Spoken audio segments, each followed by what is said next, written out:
Ele tá assim. Não, tem que puxar pra cá.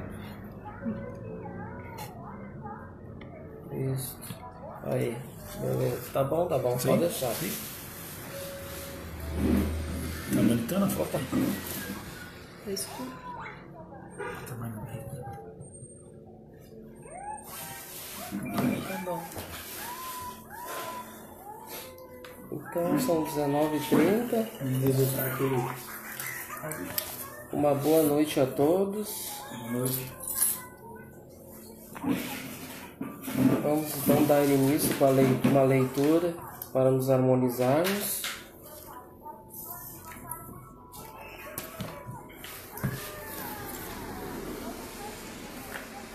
Vamos fazer uma leitura do livro Agenda Cristã, de Chico Xavier, pelo Espírito André Luiz. Se você deseja ser cristão efetivamente, perdendo, vencerá na batalha humana. Cedendo, obterá os recursos de que precisa. Trabalhando, conseguirá a felicidade própria. Perdoando, edificará em torno de si mesmo. Libertando, conquistará os outros. Suportando, resistirá na tempestade. Renunciando, ganhará tesouros imortais. Abençoando, salvará muitos. Sofrendo, terá mais luz. Sacrificando-se, encontrará a paz. Suando, purificar-se-á.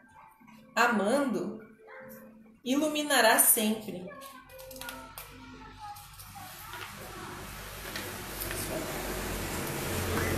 Então agora vamos elevar nossos pensamentos, fazer nossa prece. Vamos então neste momento rogar a Deus, nosso Pai, de amor, de bondade, de justiça, a nossa falange, a nossos amigos espirituais, a nossa família, regido pelo nosso Pai espiritual, nosso Pai Francisco, que possa o mentor amigo responsável por essas atividades da noite nos inspirar, que a gente possa ser um instrumento útil nesta noite para transmitir, facilitando o conteúdo da doutrina espírita para todos os corações. E nesse clima de paz e de harmonia, damos então início às nossas atividades da noite de hoje. Que assim seja. Que assim seja. Me dá!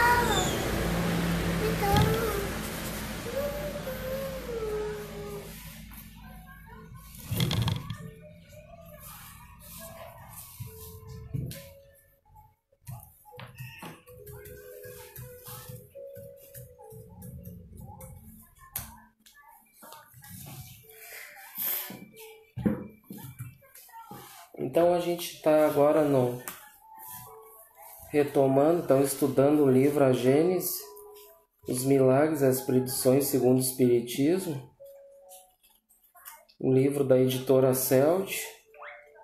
Então a gente concluiu o capítulo 1 e a gente começou, o capítulo 2, que é sobre Deus,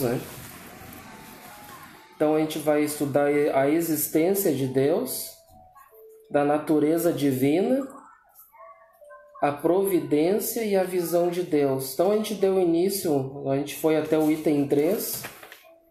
Vamos dar uma retomada, dar uma lembrada, começar do início. Então quem quiser acompanhar em casa aí, ou lá na página da Francisco tem lá o site, para fazer o download em PDF. Da editora Celd, tem lá gratuito, quem quiser fazer o download para acompanhar. Ou pode acompanhar com qualquer obra Gênese, só que daí vai ter uma mudança dos itens, algumas alterações, que de repente não vai ser a mesma. Então a gente optou por esse estudo, como é mais completo, fazer com este estudo aqui, com este livro. Então a gente vai retomar a existência de Deus, o título. Tá? Eu vou começar aqui até o item 3 para dar uma lembrada, que diz assim: sendo Deus a causa primária de todas as coisas, o ponto de partida de tudo que existe, a base em que repousa a obra da criação, é a questão que convém considerar em primeiro lugar. É princípio elementar que se julgue uma causa pelos seus efeitos, mesmo quando não se vê a causa. A ciência vai mais longe. Ela calcula o poder da causa pelo poder do efeito e pode até determinar-lhe a natureza. É assim, por exemplo, que a astronomia conclui, pela existência de planetas em determinadas regiões do espaço, pelo conhecimento das leis que regem o movimento dos astros, procurou-se e encontrou-se os planetas, podendo-se dizer na realidade que eles foram descobertos antes de serem vistos. Então aqui, para nós dar uma lembrada, então de começo, então a gente vê aqui que Deus, né, a questão número 1 do Livro dos Espíritos, lá, Kardec pergunta, ele não pergunta quem é Deus, que se referindo a quem seria uma pessoa, alguém, né? Então ele pergunta o que é Deus, ou o que é Deus. E aqui então nós vamos nos aprofundar das questões do Livro dos Espíritos na Gênesis, sobre Deus. Então o que a gente deve saber é que lá diz na questão número 1, que Deus é a causa primária de todas as coisas, a inteligência suprema do universo, né? E é isso, então, é a questão que convém considerar em primeiro lugar. Então, o que a gente deve ter um entendimento sobre Deus é isso, né? Seria para nós a questão mais completa, né? Sobre Deus, o que seria Deus, né? Porque a gente vai se aprofundando e a gente estudou que a gente não tem muito como saber sobre Deus, né? Entrar na intimidade de Deus ainda, através da nossa evolução, ainda é muito pobre ainda para entender Deus na sua profundidade. Então o que nós vamos entender em primeiro lugar é sobre isso, né? E depois no item 2, ele fala ali, numa ordem de fatos mais comuns, se estamos mergulhados num espesso nevoeiro, sob uma claridade difusa, julgamos que o sol está no horizonte, ainda que não vejamos o sol. Se um pássaro em pleno voo é atingido por um tiro mortal, presumimos que um hábil atirador o acertou, embora não vejamos o atirador. Portanto, nem sempre é necessário ver uma coisa para saber que ela existe. É observando os efeitos que se chega ao conhecimento das causas. Então aqui, Kardec, vejo aqui que Kardec ele não fala, ele nem chega a falar o nome Deus, né?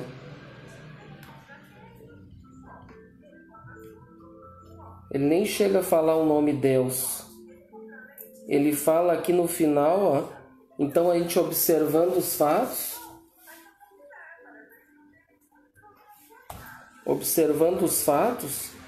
a gente vê que, por exemplo, a gente sabe que o sol existe. E aqui, como diz assim, mesmo estando um dia assim, um nevoeiro, um tempo nublado, mas a gente sabe que existe o sol. Então é isso que Kardec quer trazer a ideia, que toda causa tem todo efeito tem uma causa, que essa causa é Deus, né? Ele dá ali também como exemplo um homem que, atirando num pássaro, muitos vão ver o pássaro caído de longe, sabe que alguém atirou no pássaro, né? Então teve uma causa para que aconteceu aquele efeito. Então é isso que a gente deve entender, né?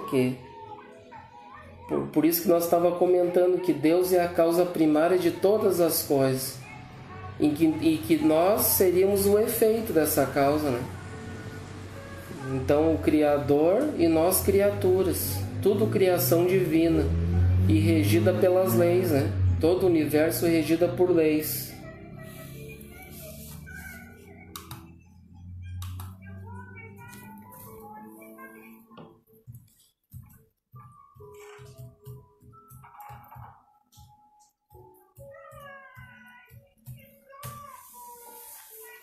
Fica esperto aí, senão vai apagar de novo.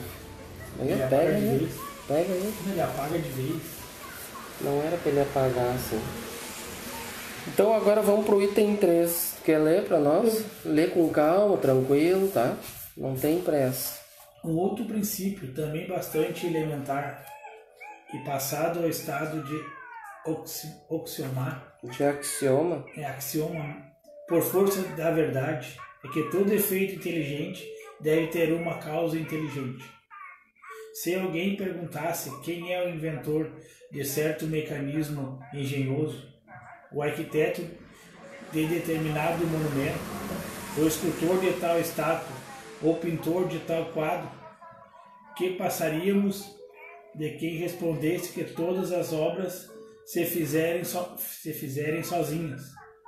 Quando vemos uma obra-prima de arte ou da indústria, dizemos que ela deve ser o produto de um gênio, porque só uma grande inteligência poderia presidir a sua concepção. Julgamos, no entanto, que ela foi feita por um homem, porque conhecemos que a obra não está acima da capacidade humana. Mas ninguém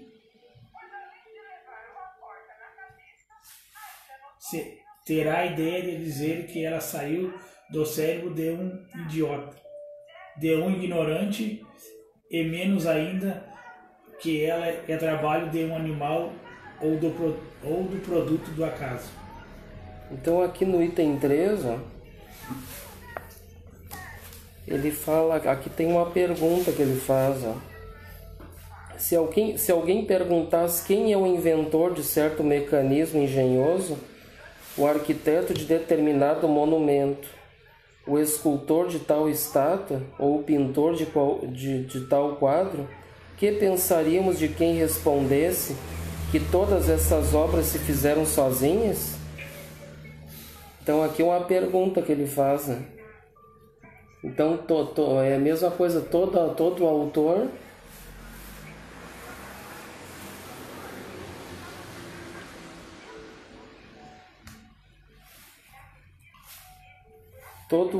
tem existe um efeito, né, da obra que está realizando. E aqui nós podemos falar também em relação a... Muitos se dizem que, quem é que fez, por exemplo, essas cadeiras de plástico aqui, né? Essas cadeiras de plástico, isso aí passou por um processo, né?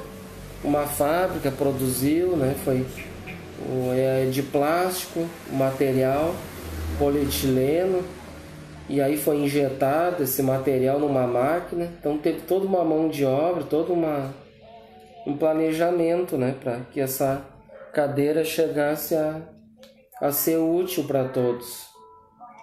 Mas aí muitos podem dizer, foi o fulano de tal que inventou esse projeto.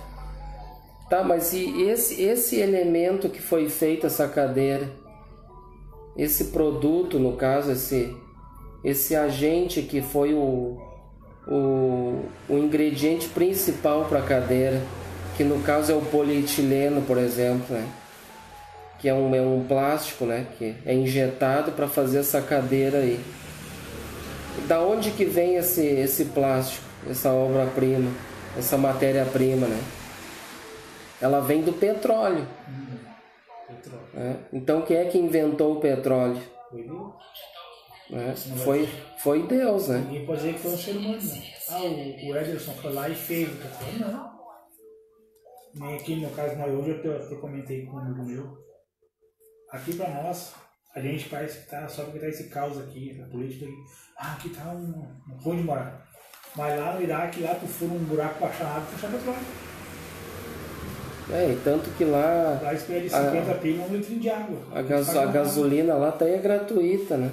Praticamente é o quê? Porque lá petróleo é mato, né? Furou um buraco para plantar uma árvore lá, como eu tô falando, petróleo.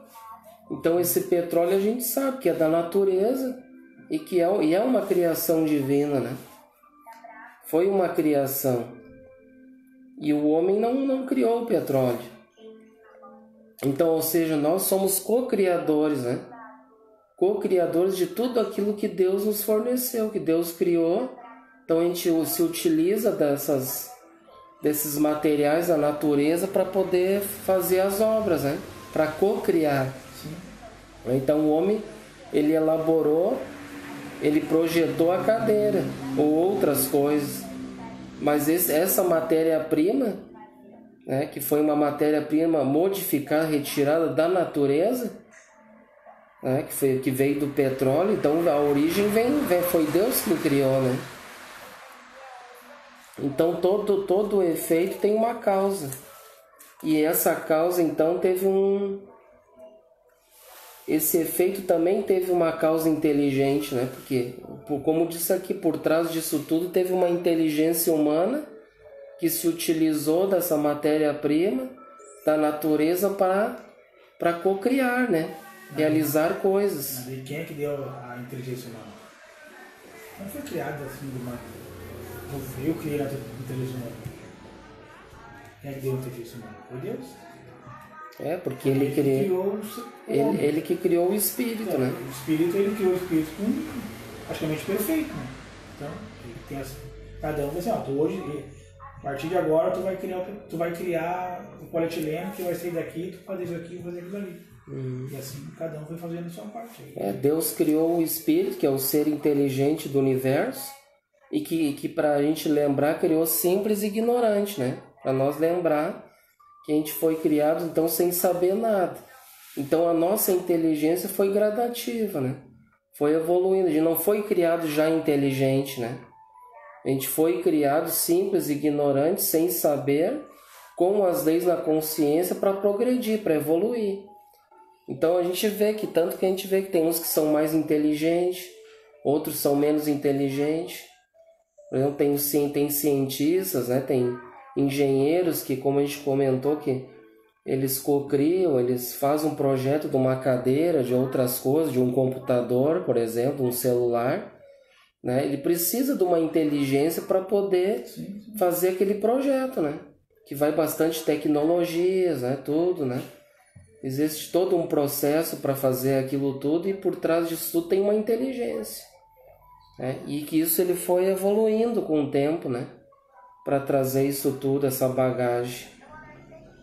Algum comentário?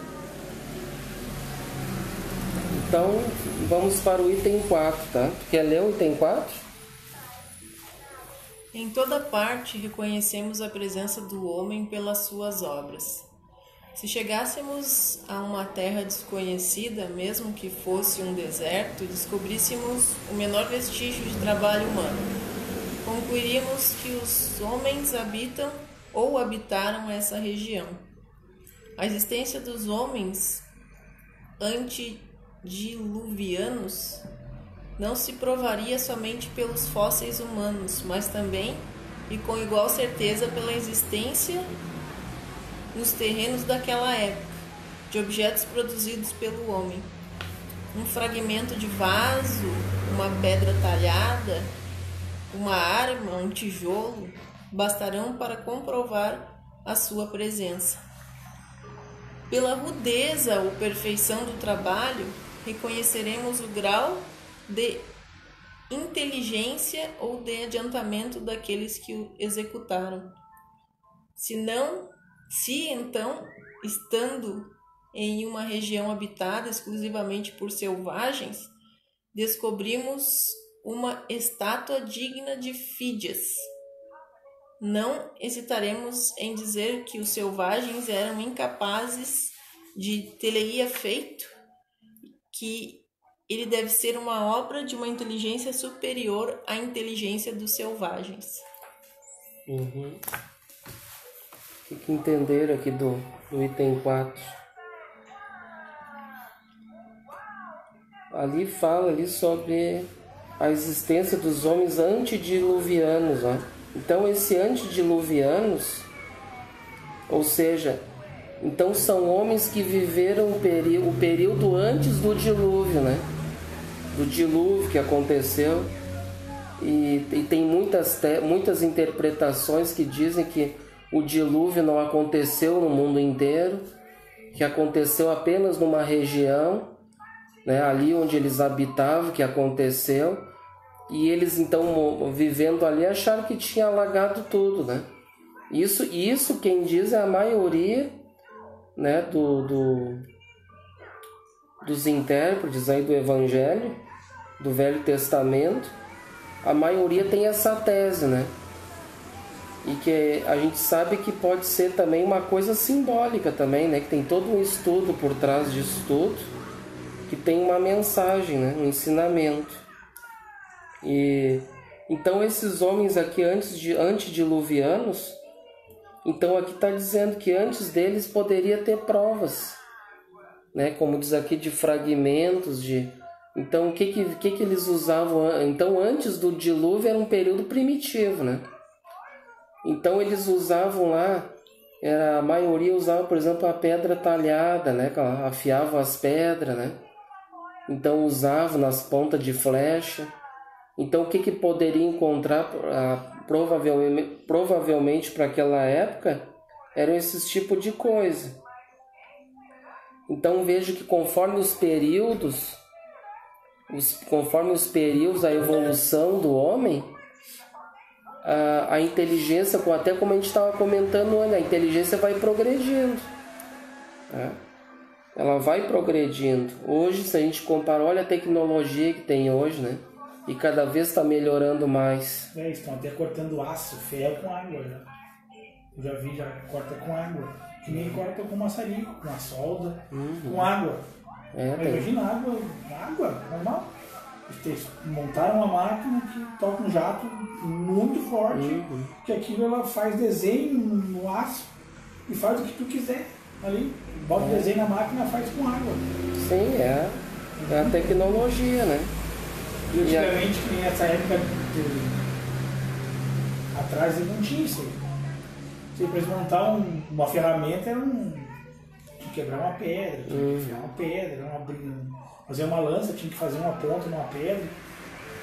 Era muito difícil. Agora, qualquer coisinha, qualquer lugar tem faz com ponta aí, dá bem rapidinho. E aqui diz também, em uma região habitada exclusivamente por selvagens, descobrimos uma estátua digna de Fídias. Então, Fídias, aqui nessa editora tem uma nota de rodapé. Fídias é o maior escultor da antiga Grécia. Então, Atenas, de 496 a 488, Olímpia, 431 a.C. Entre suas obras mais célebres, temos a estátua de Zeus e a de Minerva, em bronze. Então, essa nota é segundo o dicionário Lelo Universal, volume 2. Então, imagina para aquela época, em meio a selvagens ainda, imagina, né? Em torno ali de 400, 500 anos antes do Cristo, já tinha uma estátua de Fídias. Então, que era o maior escultor daquela época, né? E que ele fez ali escultura ali de Zeus, né? Porque Minerva, lá que os gregos tinham vários deuses, né? E aí ele esculpiu, então, essas imagens. Até o próprio Kardec, quando ele codificou as obras da doutrina, ele recebeu cartas até da Colômbia. Aí, inclusive, ele menciona, né, nas revistas, dizendo que dentre os selvagens, né, que tinha recebido mensagem até dos selvagens. Porque, na verdade, o que é selvagens? Selvagens são aqueles que vivem na selva. Sim. Então, imagina naquela época, né, no século XIX, na Colômbia. Era mais mata, né? Selva, não tinha nada de tecnologia. Mas tinha médiums que foram espalhados pelo mundo inteiro. Então ele recebia cartas para bater as mensagens com as mensagens que ele tinha. para codificar a doutrina. Veio do mundo inteiro, né? Que a gente estudou que ele se comunicava, né, com os médiuns. Então ele já chamava aquela época aqui na América do Sul aqui como selvagens, porque só tinha mais era a selva, né, mato. Entenderam? Algum comentário? Então vamos para o item 5, tá? Vou ler o item 5. Pois bem, lançando seu olhar sobre as obras da natureza, observando-se a providência, a sabedoria e a harmonia que presidem a todas elas, reconhece que não existe uma que não ultrapasse a mais elevada capacidade da inteligência humana, pois o maior gênio da Terra não saberia criar a mais insignificante erva. Viu? Então aqui já diz, imagina um homem mais inteligente, digamos, do nosso planeta Terra, ele não poderia criar uma insignificante planta, né? Uma erva. Porque quem que cria a erva, né? As plantas, a semente, né? Isso aí tudo é Deus, né? Existe todo um processo por trás disso, né? Que vem de Deus, né? Uma vez que a inteligência humana não pode produzi-las, deduz-se que elas são obra de uma inteligência superior à da humanidade. Então a gente basta ver nas ínfimas coisas, nas pequeninas coisas da natureza, que nós vamos enxergar Deus, né? Que nós vamos ver a sua obra. Porque tudo aquilo que não é criação do homem, a gente já deve saber que existe uma inteligência superior à nossa por trás disso tudo, né? E que muitos, infelizmente, que a gente comentou, que não acreditam em Deus, né? Mas e como que surgiu isso aí tudo? Como que surgiu a natureza? Aí que tem aquela tese dos cientistas que foi com a explosão, com o Big Bang, né? Que explodiu, que começou, tudo explodiu, mas e como é que foi criado seres vivos dessa explosão? Que a gente pode ter por ideia dessa explosão coisas materiais, né? Poderiam ser criadas. Mas uma explosão, explodir uma coisa não estraga, não devasta tudo assim? É uma tese que os cientistas fizeram, não né? foi de uma explosão, porque bem capaz de uma explosão ia, sei lá, explode uma coisa porque não sobra nada. Não sobra nada, então não tinha isso tudo que nós temos aqui agora. Ou seja, ficou fragmento, se espalhou por tudo, né? É a mesma coisa a gente pegar esse livro aqui, que é uma obra, né? Ou pegar a Bíblia, botar uma bomba dentro dela ali, largar, longe, explodir e formar um monte de...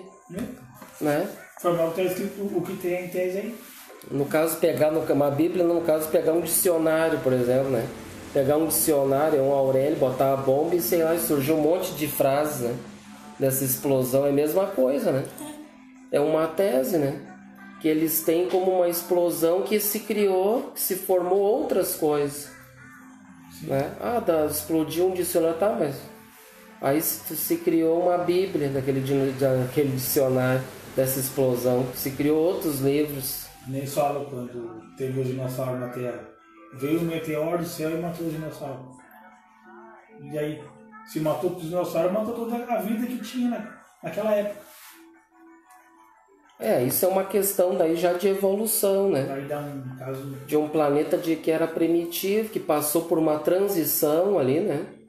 Que realmente vivia aquelas feras que eram enormes, gigantescas, que a gente tem, né? Em prova, a gente basta ver a paleontologia, os esqueletos, sim, né? Sim. Os fósseis encontrados. E aí, então, o que aconteceu? Aconteceu uma modificação, né? Daquela estrutura que tinha antes, rudimentar, para aquelas feras que habitavam, então para uma transição, né?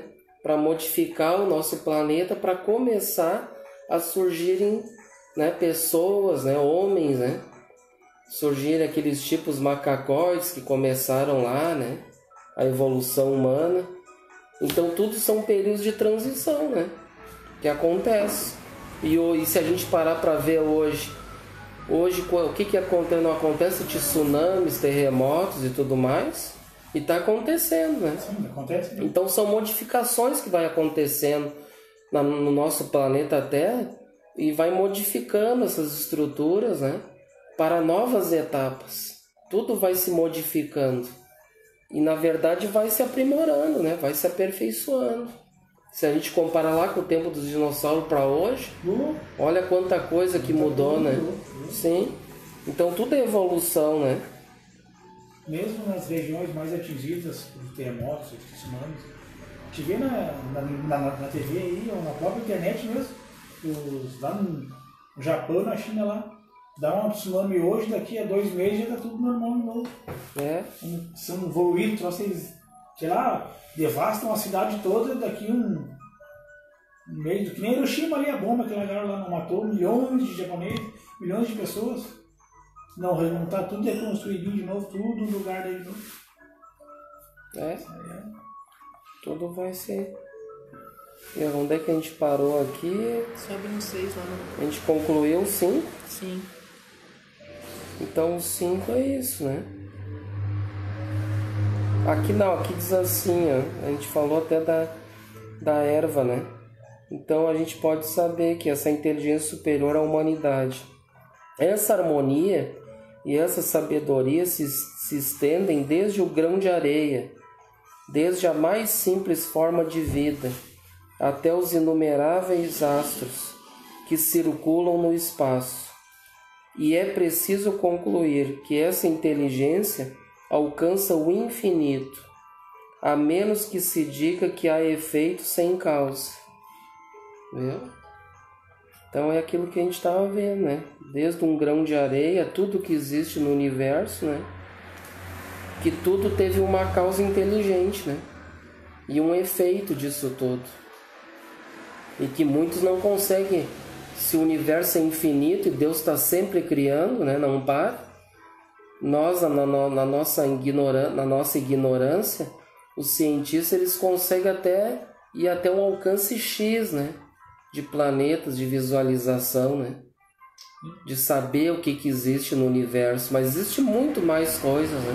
Que a gente pode imaginar fora do nosso sistema solar, né? Então vamos para o 6.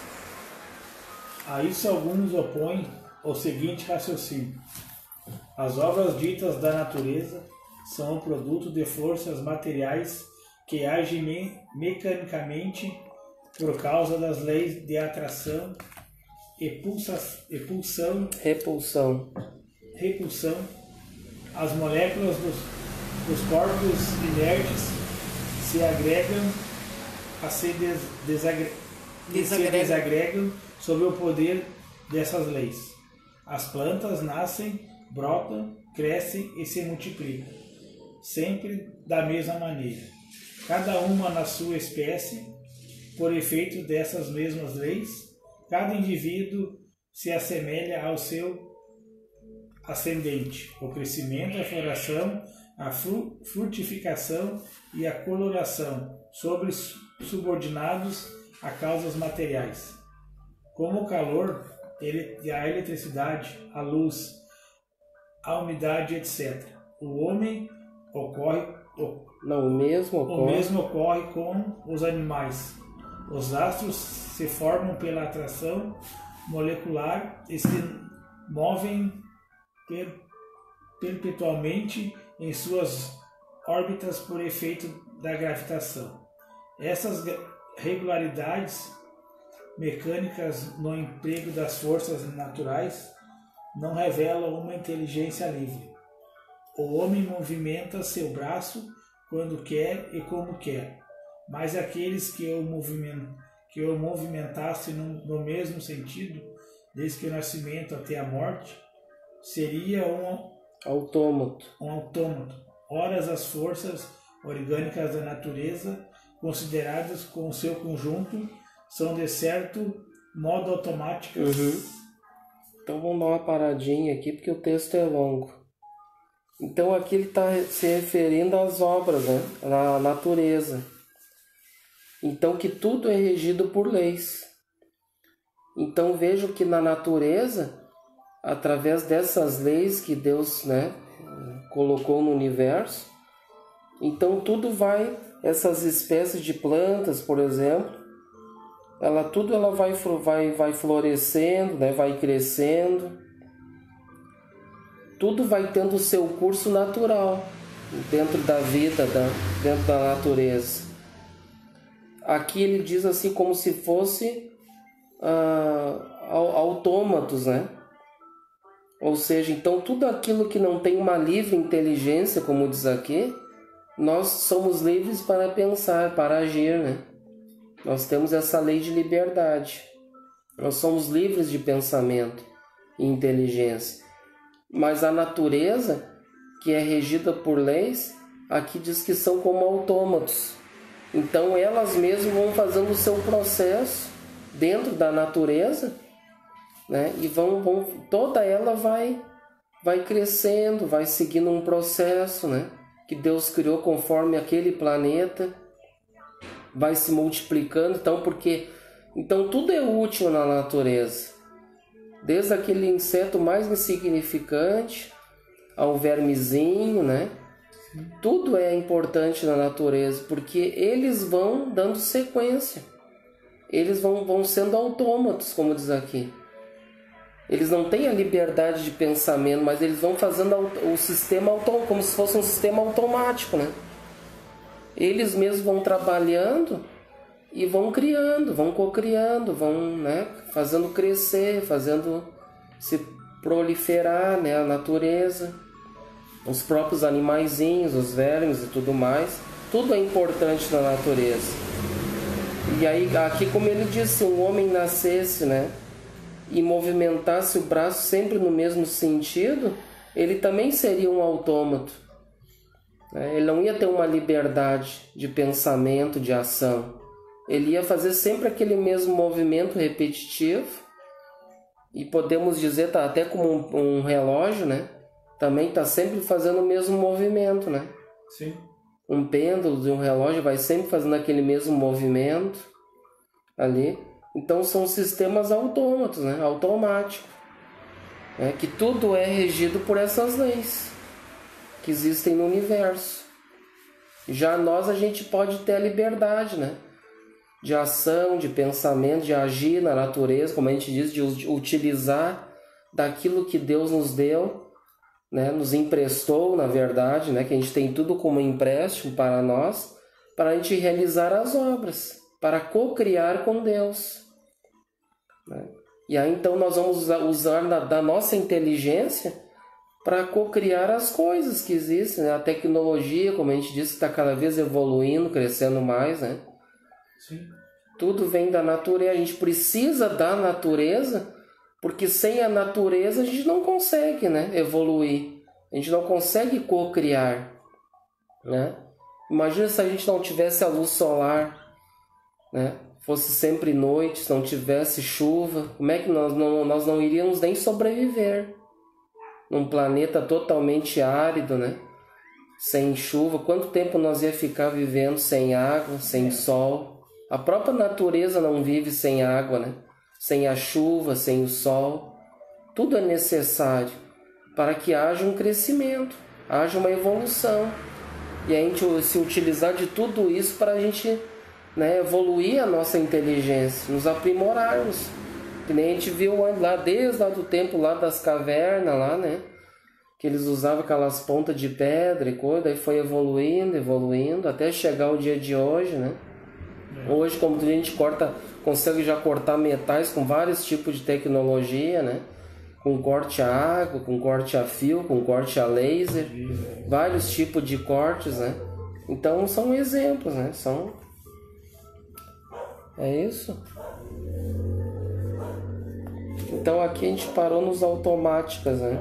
Certo modo, automáticas. Pode, quem tu continua, né? Pode ser. Lê um pouquinho. Deixa livre. Tudo isso isso é verdade, mas essas forças são efeitos que devem ter uma causa. E ninguém pretendeu que elas constituíssem a divindade. Elas são materiais e mecânicas. Não são de forma alguma inteligentes por si mesmas, Isso também é verdade. Mas são postas em ação, distribuídas em adequadas às necessidades de cada coisa, por uma inteligência que não é a dos homens. A aplicação sutil dessas forças é um efeito inteligente que denota uma causa inteligente. Um pêndulo se move com uma regularidade automática, e é nessa regularidade que está o seu mérito. A força que o move é puramente material e não é, de modo algum, inteligente. Mas o que seria esse pêndulo se uma inteligência não houvesse combinado, calculado e distribuído o emprego dessa força para fazê-lo movimentar-se com precisão? Do fato de a inteligência não estar no mecanismo do pêndulo e de que ninguém a vê, seria racional concluirmos que ela não existe? Vamos julgá-la pelos seus efeitos. Aqui está falando sobre aquilo que a gente estava comentando, né? Que tudo é regido por leis e que então essas questões, como diz aqui o pêndulo, são questões sim, são materiais. Então o pêndulo não tem inteligência própria para ele fazer aquele movimento. Então ele precisa sim de uma inteligência, como diz aqui, que calcule aquele movimento, né? Faça um cálculo, né? Distribua aquele pêndulo, tudo, né? Faça toda uma elaboração para que aquilo fique certinho, né?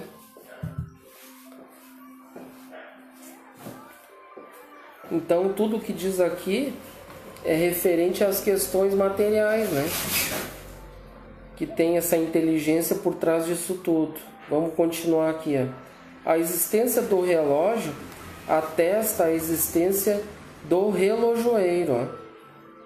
A engenhosidade do mecanismo atesta a inteligência e o conhecimento do relojoeiro. Quando se vê um desses relógios complicados que marcam a hora das principais cidades do mundo e o movimento dos astros que se movem no espaço, relógios que parecem, em uma palavra, falar para dar no momento desejado a informação que se precisa.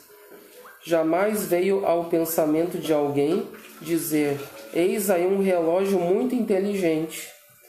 O mesmo ocorre com o mecanismo do universo. Deus não se mostra, mas se confirma pelas suas obras.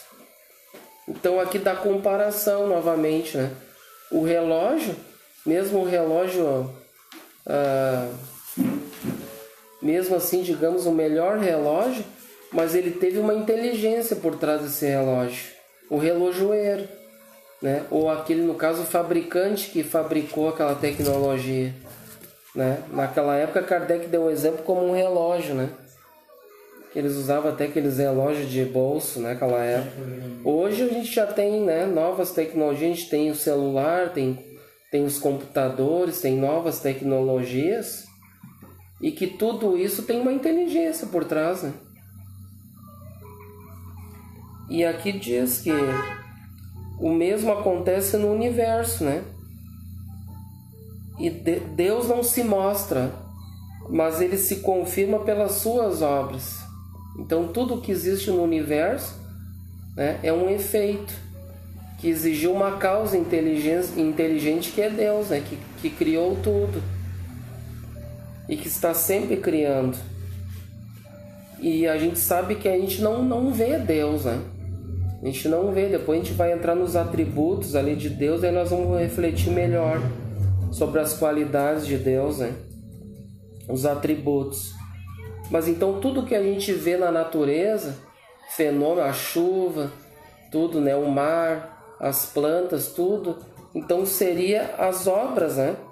Seria a confirmação das obras do Criador, né?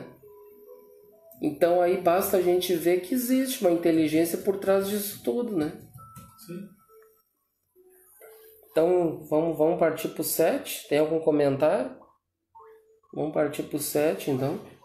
Assim, a existência de Deus é um fato comprovado, não só pela revelação, mas também pela evidência material dos fatos.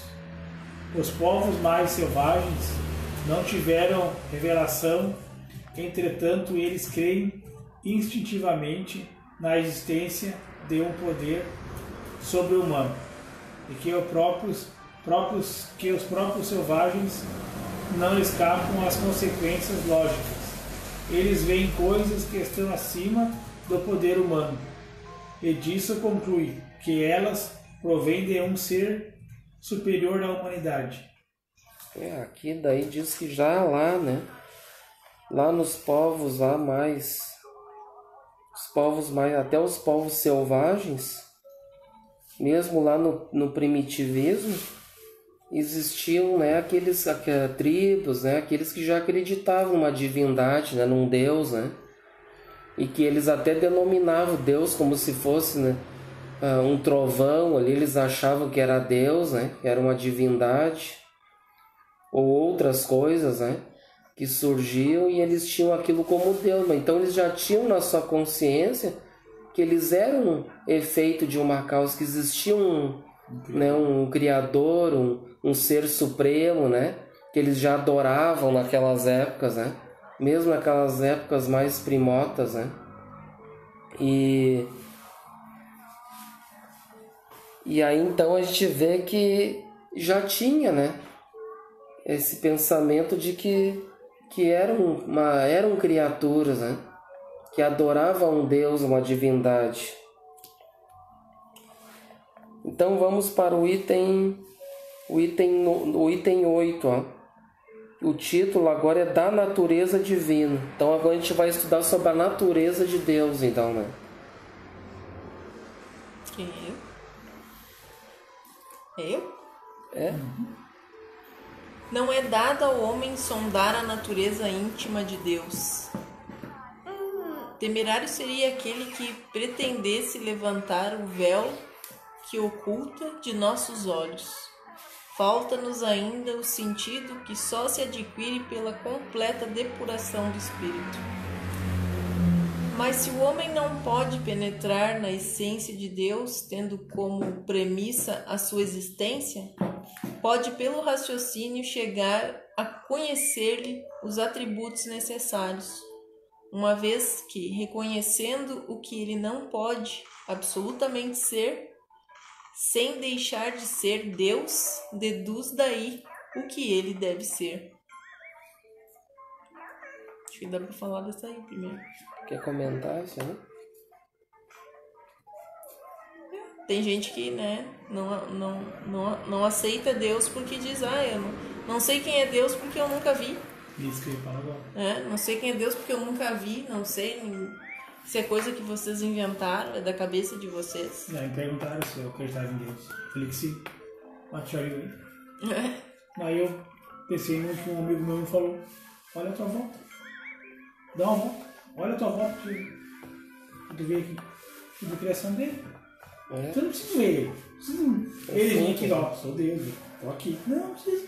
Olha uma volta. Tá aqui. Tudo que tu vê, ele criou. Mas esse carro aqui foi. Mas o avião foi o fulano que criou. Mas quem criou o fulano? Então não precisa eu ver ele para crer. Eu tendo para mim, creio. E aqui o que a gente pode assim dizer é que a gente, no caso a maioria, a gente deve acreditar em Deus. Aqueles que têm teses, por exemplo, que a gente comentou, os ateus que têm teses contra, que dizem que não existe Deus, é porque eles não acreditam.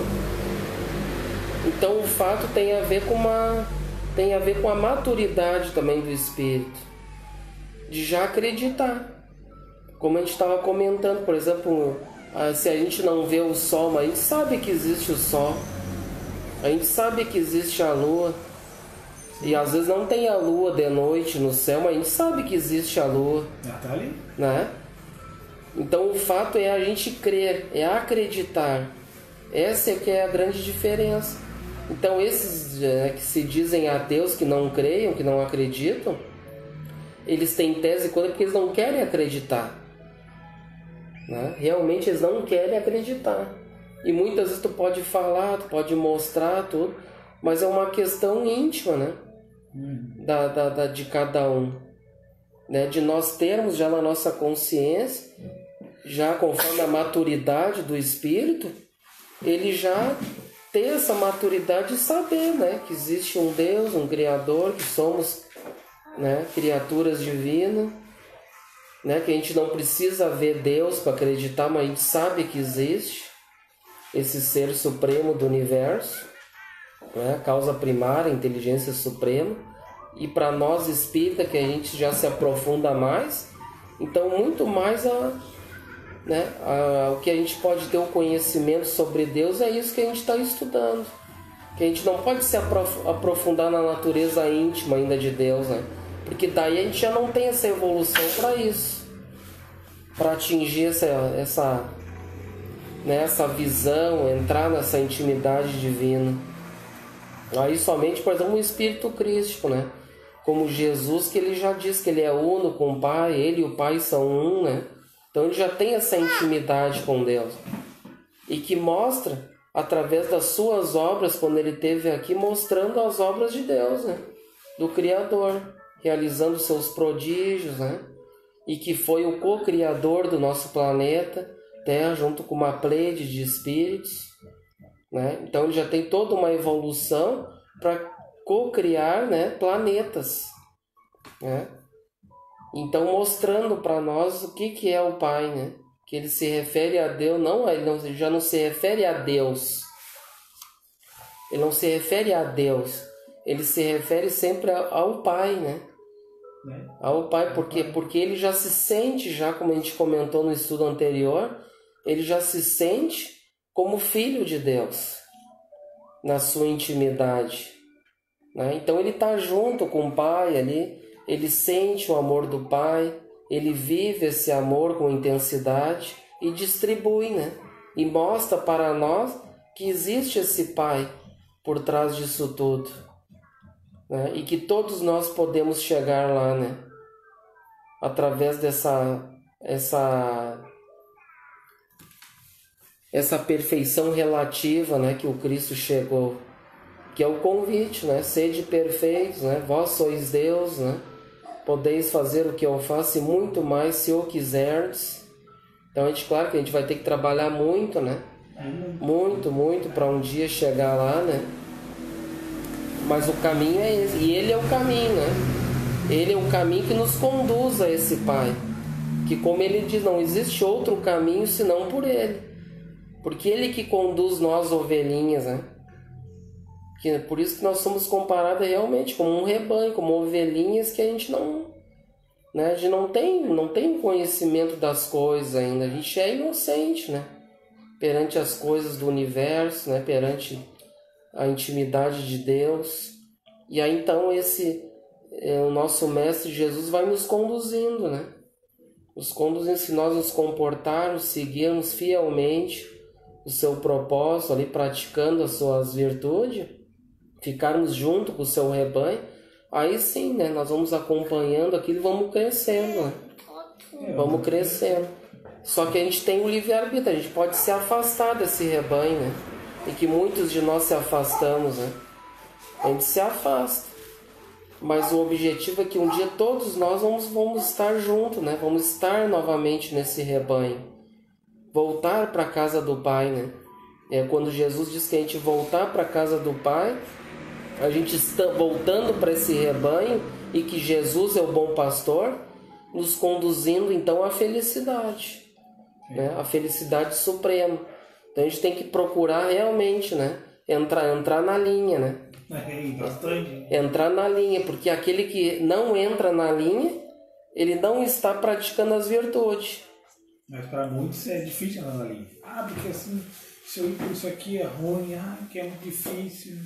Nada é fácil. Aí fica no difícil, aí não vai conseguir fazer, aí, né? Mas aqui é ruim que eu não vou poder subir. Não vou poder subir essa escada. Já tentou subir a escada? Já tentou subir a escada por acaso? Não tentou, né? Então tem que tentar subir a gente tem que ir à luta, né? Já tentou fazer aquilo?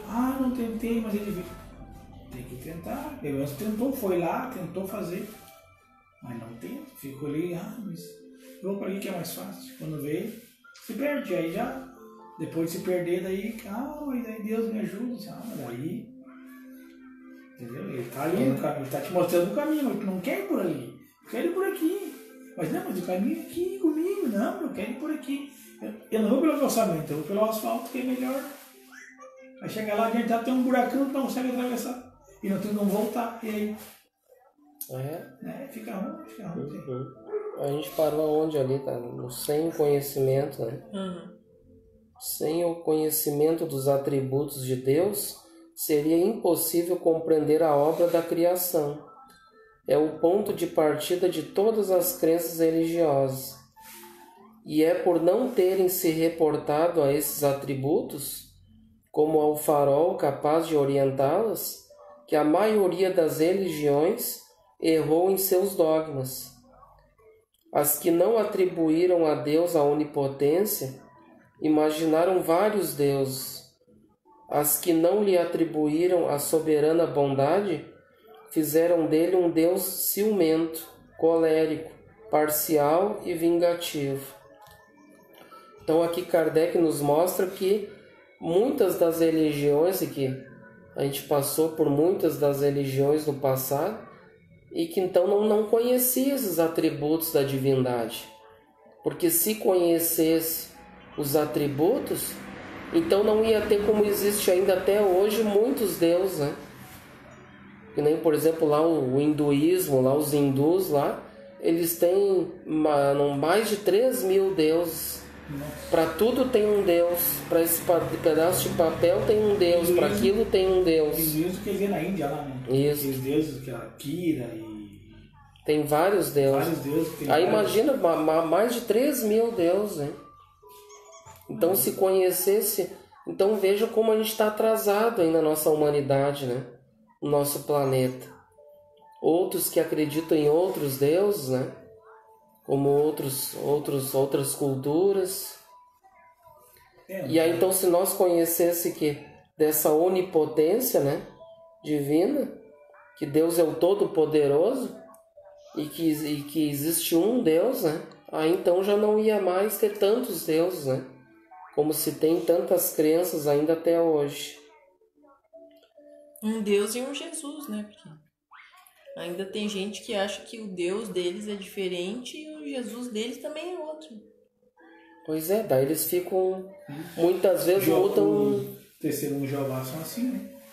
Diz que só um eles têm, não é outro, só um e deu. Muitas vezes mudam os nomes, né? E que nem, por exemplo, tem religiões que tem que nem a Igreja Católica Apostólica Romana, né? Que tem a Trindade, né? Pai, Filho e Espírito Santo, né? Que é o mesmo, é o Deus, né? Que Jesus é Deus também, né? E a gente respeita isso, cada um tem a sua crença, né? A gente respeita e a gente tem uma outra tese, né? O Mateus colocou ali: essas percepções são devido ao conhecimento da época. Antigamente, para a colheita, cultuavam deuses da chuva. Para cada fim tinha um Deus. Desde as épocas, né? As épocas lá primitivas, lá no início, lá muitos que tinha, né? A maioria se utilizavam da plantação, né? Faziam plantio e tudo, eles já faziam adorações, né? Aquele tipo de deuses lá para que a plantação, né? Deus da chuva. Pudesse, né, ter abundância naquela plantação, né? E eles acreditavam, né? Eles faziam oferenda, né, também, né? Eles pegavam as frutas e levavam para um lugar específico ali, né? Aqui, para isso aqui, para esse dedo, isso aquele outro. Que nem tem na Umbanda agora, né? Que eles fazem, né? Eles levam para tal lugar. Nem quando é festa de Iemanjá, eles vão para o mar. Quando aqueles naviozão, que eles mandam fazer, fazem, enche de fruta, enche de coisa. E larga no mar. E larga lá nas águas para aquilo levar, né? Eu principalmente, eu nunca vi pessoalmente isso aí. Nunca vi pessoalmente. Mas já ouvi falar, já vi na TV também, mas eu pessoalmente já ir lá para olhar assim, nunca fui. Então a gente agradece a participação, né? É importante. O Mateus, acho que ficou com medo da chuva, hoje quis ficar em casa, né? Vários ficaram com medo aí, né? Mas pelo menos tá, né? Não ficou com medo da chuva, né? Não sei, mas tá participando ali, né? Então é importante, né? Mandarem perguntas também, participarem, né? Um abraço aí para todos aí, tá? O Mateus aí, pra Fábio aí, pessoal. Eu divulguei eu tenho uma colega minha que ela é espírita, só que ela parou de estudar. Eu falei, não, vai na página Francisco, lá toda terça-feira, toda quinta, tudo é ao vivo no YouTube, assim. Eu vou passar depois o certinho. O senhor passou, né? Eu vou passar para ela. Hoje não deu, depois mas eu vou passar para ela também a página certinha lá. Ela entrar, que ela estuda lá em Canoas, que ela mora. Isso é Canoas que ela mora, parece. Ela tem Canoas ali na frente. As pessoas que não tem como ver, né? É um meio de divulgar a doutrina, esse trabalho. Então aqui a gente não tem pretensão nenhuma, né? De personalismo. O importante é divulgar a doutrina e cada um vai ter o seu ponto de vista. Tem vários estudos, hoje já tem várias divulgações, né? E esse estudo da Gênesis aqui, poucas casas espíritas estão realizando, que fez 150 anos, né, neste ano. Muito pouco estudo tem da Gênesis. Na própria, se tu procurar na internet, muito poucos tem ali, né? Então é importante divulgar. E claro que sempre ressaltando que a participação aqui presencial aqui dentro da casa espírita, né? A gente tem todo o amparo da espiritualidade amiga, que muitas vezes a gente tem até algum problema de saúde, a gente interessado ali dentro do ambiente salutar, sério, a gente pode ter todo um amparo, né? Pode ser realizado ali até curas, né? A gente sabe que a gente nem sabe e que precisa saber sobre isso. Ninguém precisa saber, né? Porque o bem não divulga, né? O bem não precisa se mostrar. O bem vai lá e faz, né? Então o presencial tem esse diferencial, né? Claro que muitos, por exemplo, não podem estar aqui, né? Mas que daí assistem, né? Depois, né? Outro dia. E aí, então, a importância de conhecer a doutrina também, né? Na verdade, daí estão alimentando a alma, né? Isso. Para elas poderem se melhorar, se modificar, porque a cura vem de dentro de cada um, né? Conforme a organização moral de cada um, a gente vai aparando as arestas, como diz. Porque isso aí é conforme, né? Cada um conforme o seu merecimento, né? Se, por exemplo, tem uma pessoa que mora longe, não tem nenhuma casa espírita perto da casa dela, mas ela tá ali com fé, tá vibrando ali, né? Com certeza essa sintonia, essas energias vão para essa pessoa, ela pode ser beneficiada, com certeza, como ela disse. Mas aí é tudo uma questão de mérito, né? De interesse, né? De querer, não tem como eu ir na casa espírita, então tem que acompanhar pela internet, né? Mas ele tá ali vibrando, tá ali praticando aquilo tudo para sua vida, entendendo, né? Isso que é importante, né? Então fica o convite aí, um abraço para todos, muitos confrades nossos que participam e também conosco, né?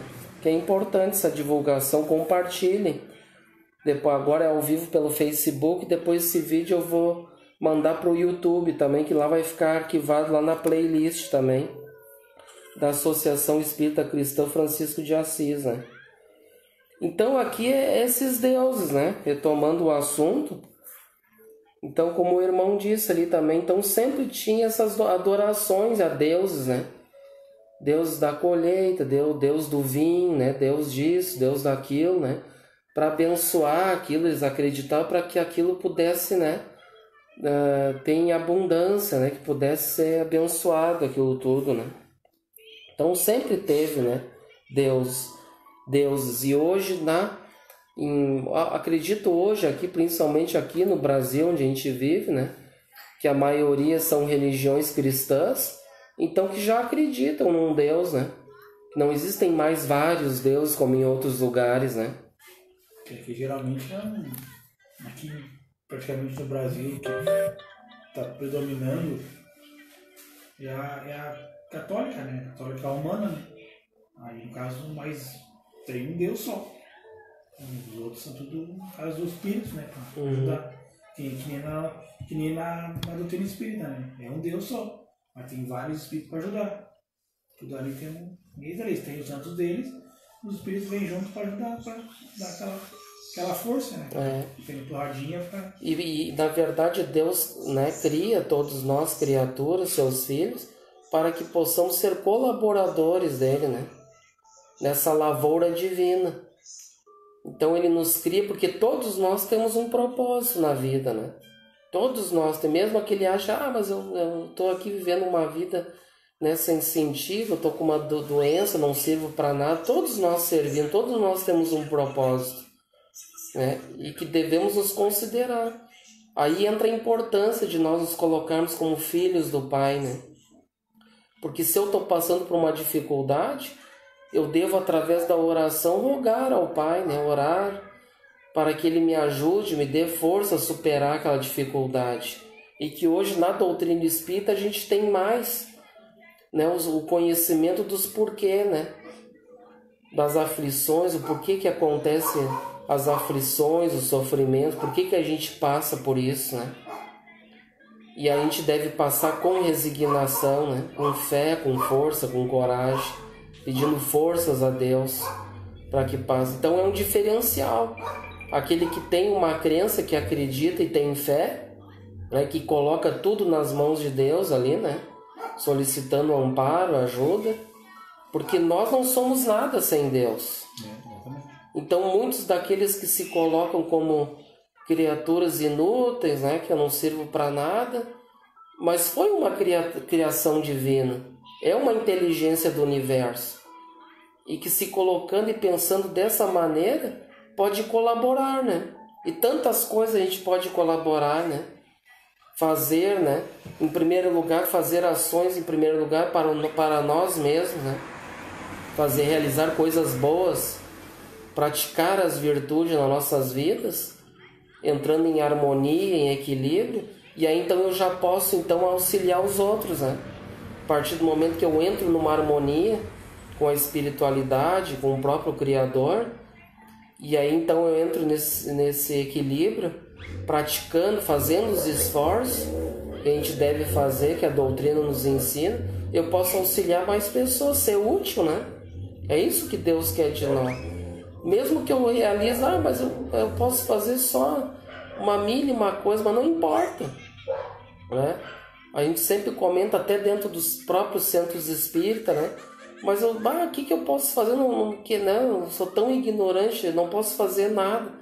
Mas desde até uma mensagem ali que entregue ali na porta da casa espírita, né? Ou então ali tá ali recepcionando, dando uma boa noite, entregando uma mensagem, isso já é uma grande atitude.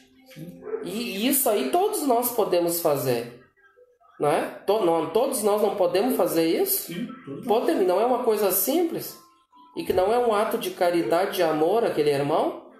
Muitas vezes, até entrando nesse assunto, né, que tem até uns confrades nossos aí que participam conosco aí, muitas vezes a gente vai numa casa espírita, chega lá, não tem ninguém ali na recepção para nos dar uma boa noite, né? Dizer o que a gente precisa, né?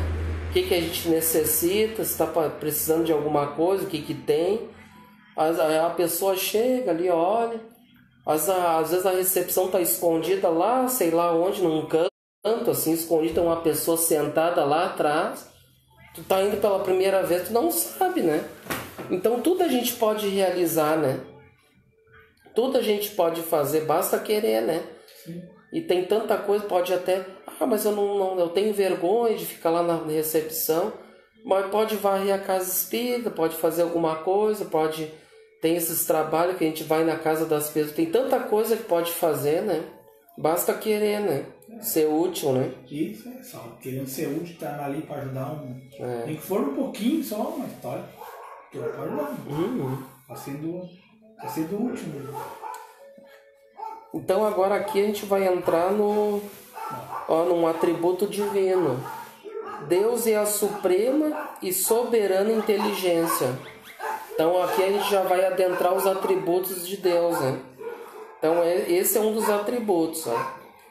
A inteligência do homem é limitada, uma vez que ele não pode fazer nem compreender tudo o que existe. A de Deus, abrangendo o infinito, tem que ser infinita. Se a supuséssemos limitada em um ponto qualquer, poderíamos conceber um ser ainda mais inteligente, capaz de compreender e de fazer o que o outro não faria, e assim por diante até o infinito. Então aqui a gente vê, né, que a nossa inteligência é bem limitada, né?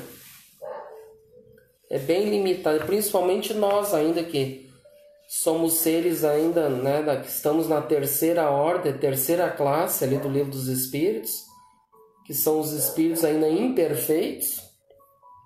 Então a nossa inteligência é bem limitada ainda. É usado só, acho que tu comentou, né? 3% só da inteligência. O máximo que se utiliza do cérebro aqui 3%. É 3%, né? Então falta 97% ainda para utilizar tudo 100%. E que conforme nós vamos evoluindo, passando para mundos mais evoluídos, a nossa inteligência vai aumentando.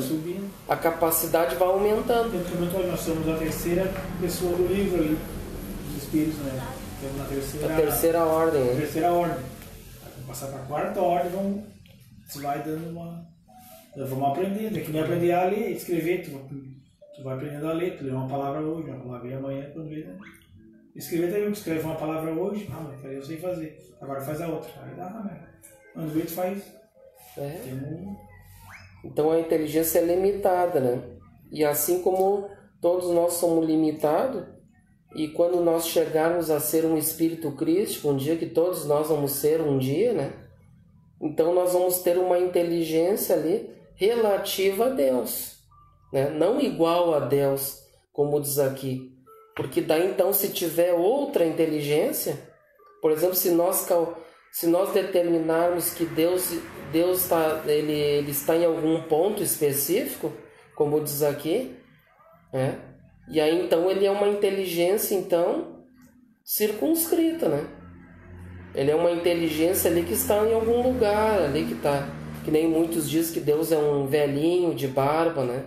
E que cuida de todos nós. Ou então que a gente pode dizer que, tá, mas se existe, de repente, se não tem um Deus, então, né? Mas quem criou Deus? Aí então que pode ter outros deuses, então, né? Aí então não vai ser a causa primária, a inteligência suprema, vai ter outros, né? Sim. E aí que isso então não vai ter um, né? Se tiver um que criou o outro, que criou outro e vai indo, não vai ter um, né? Um ser que foi o princípio de tudo, né? Que ele é a criação divina e que está desde o início, desde o princípio, né? E que isso é uma coisa que a gente não tem como saber, né? Entrar nessa intimidade, como a gente diz, nessa inteligência de Deus. Não tem como a gente saber como que começou, como é que foi, né? A gente não sabe sobre isso. E a gente nem deve entrar nisso, que daqui a um pouco a pessoa vai ficar em paranoia ali, né? Vai ficar pensando, ele pensa, mas como que, né? Mas Deus começou da onde? Eu não vejo Deus, onde é que está Deus? Quem criou Deus? Como é que começou isso? Eu vou ficar ali questionando, mas não vou chegar a um X da questão, né? Porque a minha evolução, a minha inteligência é muito ainda pobre ainda, né? É muito limitada ainda. Então o que a gente deve entender é isso, né? Que Deus é a inteligência suprema, né? Causa primária de tudo, né? E que Deus não é um ser circunscrito, né? Assim como Jesus. Jesus já é um ser circunscrito, assim como nós, né? Mas Deus não. Deus, ele está em toda a parte, né? Deus é como se fosse uma energia, ele está em tudo, né? Que nós vamos ver mais adiante. Então Deus é a suprema e soberana inteligência. Não existe outra inteligência acima dele, né? Vamos para o outro atributo, o item 10. Deus é eterno. Pode ler. Deus é eterno, isto é, não teve começo e não terá fim. Se tivesse tipo princípio, teria saído do nada. Ora, não sendo nada, coisa alguma produzir, ou então teria sido criado por outro ser anterior, e nesse caso, esse ser é que seria Deus. Se supuséssemos para Deus um começo ou um fim, poderíamos, portanto, conhecer um ser como tendo existido antes dele, ou podendo existir depois dele, e assim por diante, até o infinito. É, que nem tu comentou agora ali, né? Não tem como saber se tem antes quem criou quem. A gente não consegue saber, acho que, sei lá, na minha opinião, ninguém consegue saber quem criou Deus. Como que surgiu Deus? Isso, como que surgiu isso aí? Porque se criaram Deus, então tem outro Deus. Que nem o Big Bang, foi uma explosão e criou isso aqui. Mas se tá ali, até diz na Bíblia, Deus criou os céus e a terra. Depois ele repartiu a noite e o dia, tirou trevas e botou a luz, botou terra e botou água, dividiu, fez água salgada, fez água doce. Criaturas que moram na água salgada, que vivem na água salgada no caso, outros na água doce. Um vive no mar, outro vive na terra. Assim tem o importante, esses atributos aqui, a gente tinha feito um estudo que ele é bem mais abrangente sobre Deus, né? Um livro sobre Deus, lá da FEENTE também, que é muito bom. E ele coloca lá, o Alírio de Cerqueira Filho, ele coloca os atributos divinos, ele coloca da seguinte maneira, que existem os atributos divinos, mas o que entra a nós nesses atributos divinos? Assim como Jesus chegou à perfeição relativa ao Pai, ou seja, então ele possui, né? Tudo que Deus possui, todas as qualidades, Jesus tem todas, né? Relativa ao Pai, não absoluto, porque senão daí Jesus seria Deus, né? Então a questão, por exemplo, que a gente viu, Deus é a suprema e soberana inteligência, e que nós todos temos a nossa inteligência, né? Vamos trazer para a nossa vida, e que um dia o objetivo nós vamos ter essa inteligência suprema também, né? Relativa ao Pai, que Jesus chegou, né? Com a sua evolução e nos convida, né? Para que um dia nós vamos chegar lá. Então nossa inteligência ela é bem limitada, como diz aqui, mas ela vai evoluindo. Ela vai evoluindo. Então um dia nós vamos ter esse atributo também relativo ao Pai. Isso é que é importante nós estudarmos, né? Fazer um estudo reflexivo. Porque muitos estudam, Deus é isso, Deus é eterno, Deus é imaterial, Deus é imutável. Tá, mas fica só na situação de Deus, né? As qualidades de Deus, tá, mas e nós? O que entra nós nisso? Que somos seus filhos, né? E que um dia nós vamos ter que trabalhar esses atributos. Então lá nesse estudo ele faz um aprofundamento, né? Daquela obra, o estudo, né? O estudo reflexivo lá da FEENTE. É a presença amorosa de Deus em nossas vidas. É um estudo bem, né? Bem aprofundado. Bem aprofundado, né?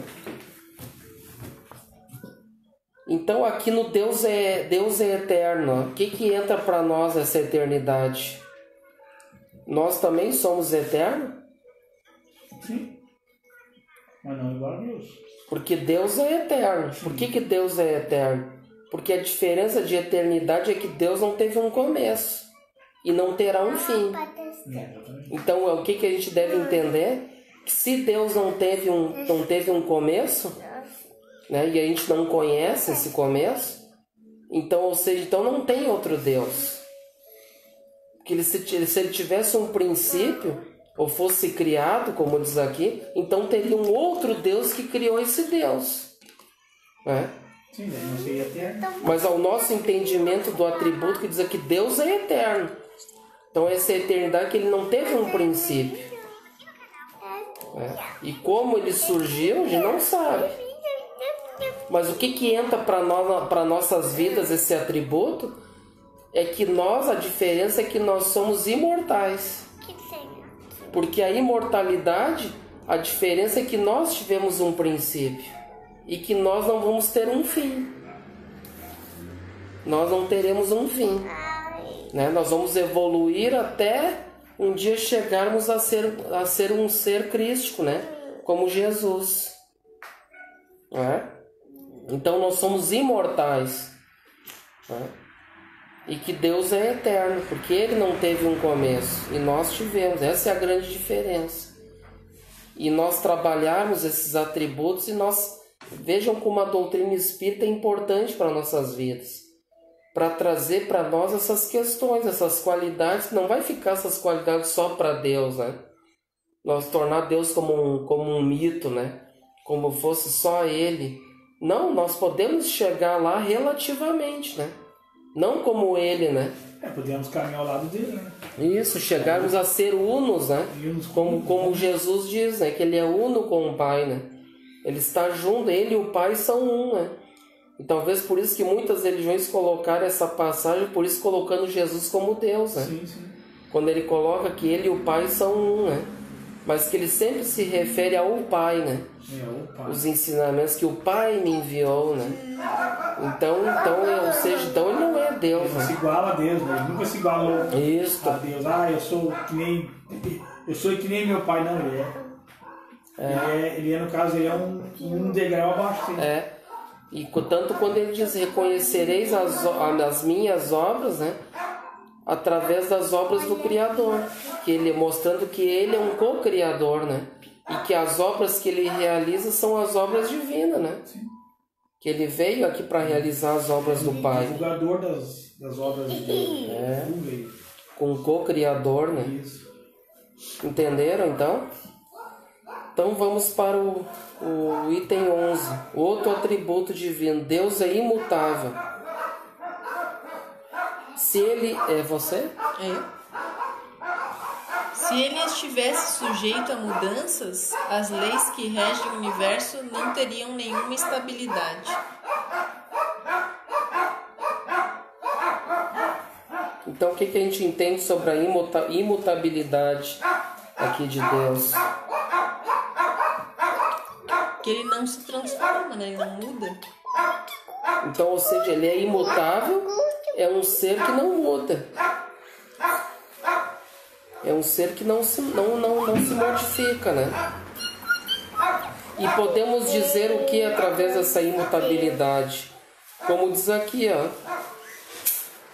Através das leis que existem no universo. Né? E que as leis divinas são mutáveis? As leis divinas mudam? Não. As leis divinas não mudam, as leis dos homens mudam, né? Conforme a evolução, o tempo vai sempre mudando. Mas as leis divinas são imutáveis. Conforme a evolução é a ganância do homem também. E essa imutabilidade, e para nossas vidas, o que entra para nossas vidas aqui? Essa imutabilidade. Então seria para nós aqui, nós nos encadeando aqui nessa imutabilidade, nós cumprirmos as leis divinas, né? Nós cumprimos as leis que regem o universo e as leis que estão nas nossas consciências, cumprindo ela através das virtudes, né? Então a prática das virtudes vai fazer com que a gente, né, cumpra essas leis. E que Jesus cumpre elas na sua plenitude, né? Cumpre na sua plenitude. Por isso que ele é, né, uno com o Pai. Então ele já cumpre as leis divinas. E que um dia também nós vamos chegar a cumprir. Mas que nós estamos em caminhada, né? Nós estamos em progresso, em marcha. Então hoje a gente vai, né? Como nós somos inferiores, nós temos muitos defeitos a corrigir. Então nós vamos combater esses vícios, esses defeitos através das virtudes. Que aí então nós vamos estar cumprindo as leis divinas. Através dessas leis. Né?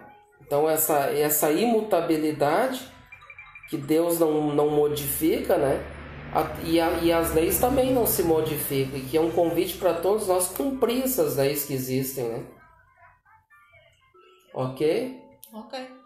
Vamos parar aí então um pouquinho. Então vamos parar aqui então nessa imutabilidade. O item 11, Deus é imutável. Daí a gente continua então na próxima terça-feira no item 12, né? O outro atributo, que Deus é imaterial.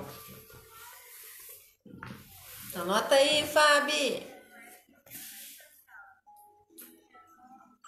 Não tem o lápis aqui. Mas ela não tá ouvindo não. Então vamos agradecer então, né, a presença de todos. E agora na próxima quinta-feira a gente vai continuar com outro estudo, que é o estudo introdutório, né? O estudo reflexivo da doutrina espírita e do Evangelho de Jesus. E vamos então fazer o nosso encerramento, vamos fazer a nossa prece. Vamos então agradecer por mais esse encontro dessa noite de hoje.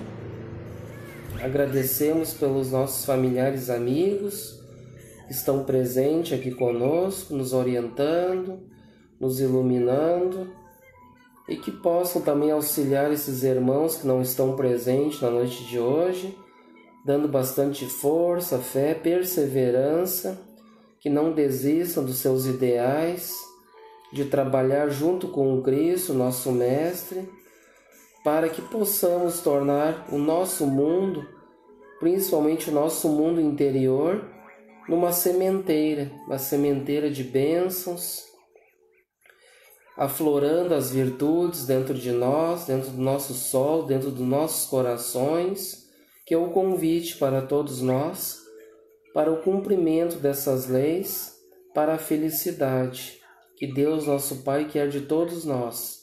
Então agradecemos ao nosso patrono, nosso Pai Francisco, por essa oportunidade e damos então por encerrado as nossas atividades doutrinárias desta noite. Que assim seja. Uma boa noite a todos, então, e até os próximos encontros. No canto lá, na cara do Matheus, estão tirando lá embaixo.